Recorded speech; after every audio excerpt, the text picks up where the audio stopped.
In today's episode, recapping Content Marketing World 2019, there were a number of very common themes, as we talked about in previous episodes, throughout the event this year. The basics, things like content that's worth reading, content that's worth enjoying, content that's audience-centric. Those have been ongoing themes for content marketing for years now, and the fact that they are still themes means that people aren't doing them. No surprise there. That's one. A big theme that was in many of the keynotes and listening to many of the speakers is that social media, as we knew it, is toast. The idea of just post it and they will come, and the ability to get something for nothing is toast.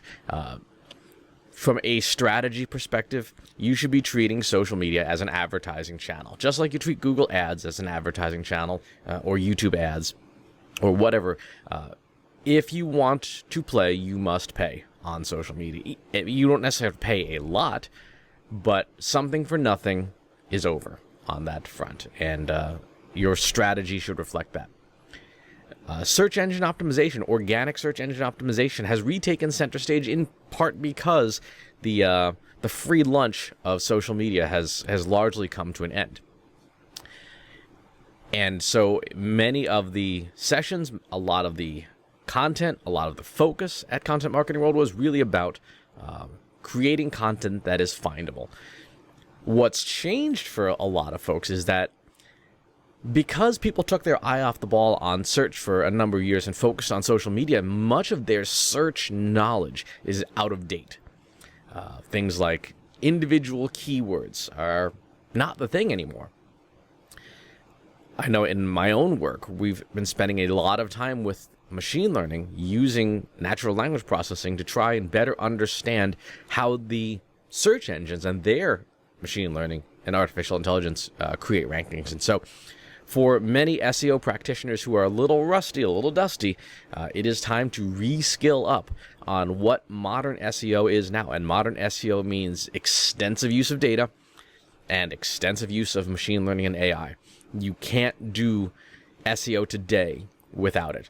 Now, the good news is for many marketers who are just jumping in or jumping back in, many of the tools that are on the market now are beginning to incorporate machine learning into their own processing. And so you won't have to necessarily do a lot of the heavy lifting on your own. You just have to find a reputable SEO tool.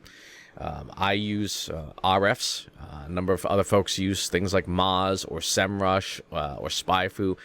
Take your pick based on your budget and your specific requirements, but those are sort of the major vendors that are well known and respected for what they do with development. And again, as we've seen many, many years at many, many events, analytics and effective use of data still elude most marketers, marketing departments, and companies. There's just not enough usage of the data, and I think that's going to be a perpetual battle because of two reasons. One, churn. As new employees come in, they don't have the institutional knowledge, and most companies don't have effective training. And two, if you can imagine a marketer's knowledge and then the field of analytics. The field of analytics is advancing this fast, and marketers, even those who have good professional development, are advancing this fast. And so the two, when you put them together, the data side of things is just accelerating so much faster. So there's that. Those are the major four themes at Content Marketing World. And in chatting with a couple of folks on the influencer marketing side, listening to what they're doing with influencer marketing, I thought it was very interesting.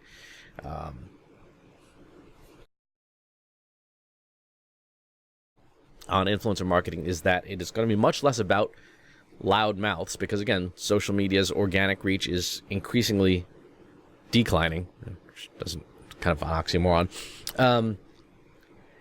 And curated communities are very much on the rise, whether it's Slack groups, Facebook groups for those folks who are foolish enough to build on Facebook's land, email lists and email newsletters. Those folks who have the asset of reliably reachable audiences will be taking the influencer crown, because they are the folks who can still get an audience to do something. If you have 1 million friends or followers or whatever on Instagram, but only 1% see your posts, that 1 million number doesn't do much for a brand if no one ever sees the content. But if you have a million people on your email newsletter, A, your email marketing bills are really high, but B, you have much more reliable reach. And it doesn't have to be email. It can be a text messaging list of people's mobile phone numbers if you have permission to text them. It can be a private chat group, Slack, Discord, any of these newer digital communities.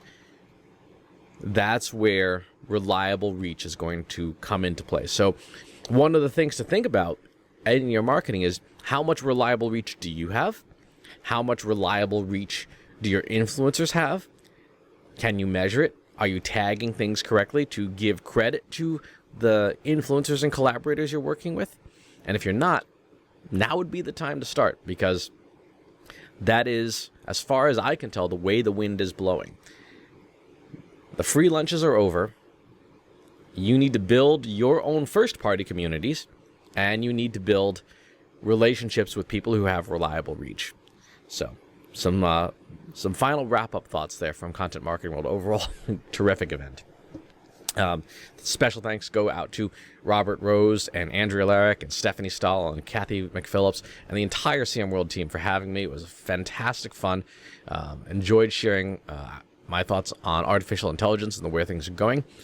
And look forward to coming back again next year and sharing what's new in AI. Who knows what it's going to be. As always, please leave your comments below. Please subscribe to the YouTube channel and to the newsletter, and I'll talk to you soon. Want help solving your company's data analytics and digital marketing problems? Visit trustinsights.ai today and let us know how we can help you.